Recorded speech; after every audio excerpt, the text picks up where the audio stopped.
শুভ সকাল বন্ধুরা। আজকে আমি 3 দিনের ব্লগ একসাথে পোস্ট করব। এটা হচ্ছে শনিবার ব্রেকফাস্ট খেয়েছিলাম, ব্রেকফাস্ট হিসাবে যেটা করেছিলাম সেটা হচ্ছে একটু ভাত আর পড়তে গরম বসে ডাল। কত রং ঢং চলছে। এই যে বইয়ের মতো খোলা, আর ওর মতো করে নেই বাবা, তাড়াতাড়ি হয়ে গেলে তো তোরই ছুটি বল। কত কিছু ম্যাম দিয়েছে হোমওয়ার্ক, ভালো করে নাও, করো করো, জলদি জলদি জলদি। আর আমি 2 মিনিটেই লিখতে দেবো এবার। তো দুপুরের লাঞ্চে ছিল খিচুড়ি। এই বাটিটাকে দেখাচ্ছি, মানে এটা রিকের ঝাল ছাড়া খিচুড়ি ছিল।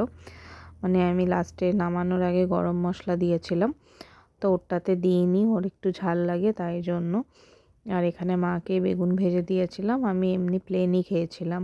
সন্ধেবেলায় চিড়ে একটু শসা লঙ্কা মেখে আর লাল চা বানিয়ে নিয়েছিলাম, ওটা দিয়েই সেরে নিলাম।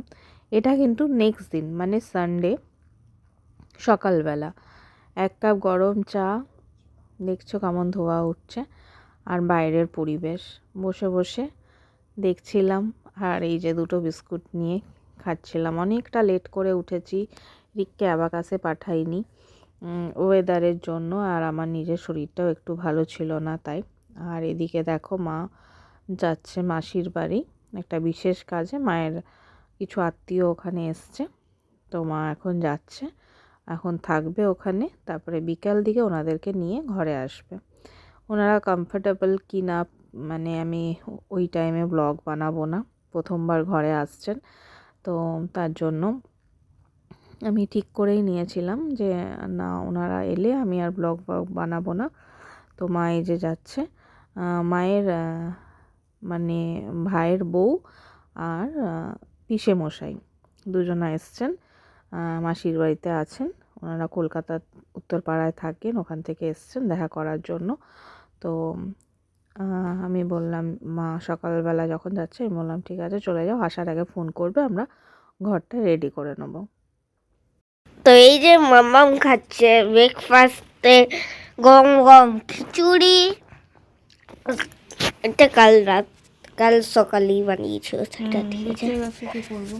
আর আর আগের রাতে তো চাউমিন বানিয়েছিল, আর আমি খাচ্ছি গরম গরম লাল লাল ম্যাগি। ঠিক ঠিক আছে, এমন লাগছে। আজকে আমাদের খাওয়া দাওয়া কমপ্লিট, নর্মাল খাওয়া দাওয়া হয়েছে, ডাল মাছ ভাজা, তাই আর দেখালাম না। তো এখন রিক গুছাচ্ছে ঘর, এই চেয়ারে রাখো, চেয়ারে রাখো। রিক গুছাচ্ছে ঘর, যদি মা এক জায়গায় গেছে, ওখান থেকে যদি ওনারা আসেন তার জন্য। তো দেখো রিক কত সুন্দর করে এবার ঘরটা গুছিয়ে নেবে। এই যে রিকুর ঘর সাজানো কমপ্লিট, দেখো কত সুন্দর করে সাজিয়েছে না। জানলাটা লাগিয়ে দাও তো বাবা একবারে, দি পর্দাটা টেনে দাও, আস্তে করে, হাতে না লাগে।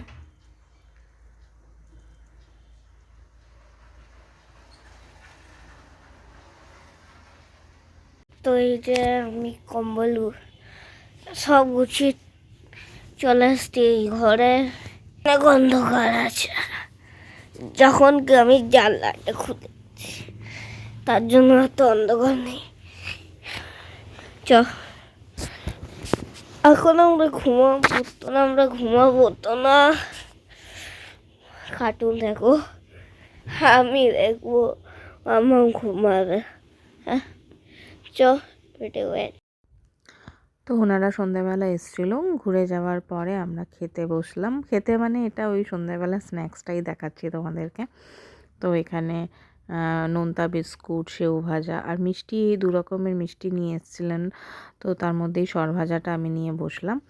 এটা আবার নেক্সট সোমবারের ভিডিও। সকালবেলা মাকে দেখো চেয়ারটাকে শুকাচ্ছে কিভাবে, এরকম করে ওই রেলিংয়ের মধ্যে দিয়ে দিয়েছে। আর সোমবার দিনকে মা তো খায় নিরামিষ, সবাই জানো, তাই রান্নার অতটাও ঝামেলা নেই, কিন্তু ফ্রিজে কিছু কিছু সবজি নষ্ট হচ্ছে, তো সেগুলো দেখি কি করা যায়। আর আমি সকালে একটা ডিম ভেজে অল্প একটু ভাত ছিল খেয়ে নিলাম। তারপরে আমি সবজি কাটতে বসলাম। যা যা সবজি ছিল মোটামুটি সবই বানিয়ে ফেলেছি। পেঁয়াজ কলি আলু ভাজা, পালং শাক, ডাল আর শিম ভাজা। দুবেলার আমি একবারে করে নিয়েছিলাম, যে প্রত্যেক দিন যেরকম করি, আর রাতে রুটি করলেই আমার হয়ে যাবে। শরীরটা যেহেতু ভালো নেই, তাই আর এনার্জি পাচ্ছি না, তাই ব্লগগুলোও বেশি বড় হচ্ছে না। আর সেরকমভাবে কোনো কন্টেন্টও নেই, তো সেটার জন্য একটু মন খারাপ। রোজ ওই একঘেয়ে জিনিস দেখাতে দেখাতে আমিও বোর হয়ে যাচ্ছি। তো থামবো না, করে যাব, যা হচ্ছে তাই দেখাবো। কারণ এখন আমার পক্ষেও বাইরে বেরোনোটা খুব একটা পসিবল হচ্ছে না, কারণ কি রিকের এক্সামটা ফেব্রুয়ারি মাসে আছে। ওটা যদি হয়ে যায় তারপরে আমরা এদিক সেদিক যাব, তখন হয়তো ব্লগ ভালো ভালো ভালো ব্লগ বানাতে পারবো। তো এখানে এই যে বসে বসে আমি পেঁয়াজ কলিটা কাটছি। পালং শাক বাবারে ধুয়ে ধুয়ে আমি পাগল হয়ে গেলাম, এত বালি বেরোচ্ছে, এত বালি বেরোচ্ছে। শাক জিনিসটা আমার খেতে ভালো লাগে, কিন্তু এই যে এই বালি যে বেরোয় না, এই জিনিসটা আমার একদম ভালো লাগে না ধুতে। এটা হচ্ছে সন্ধেবেলা। তো ওই পাউরুটি নিয়েছিলাম, চা পাউরুটি, একটু সেউ ভাজা আর একটা বিস্কুট নিয়ে বসছিলাম। তো আজকের মতো এখানেই টাটা।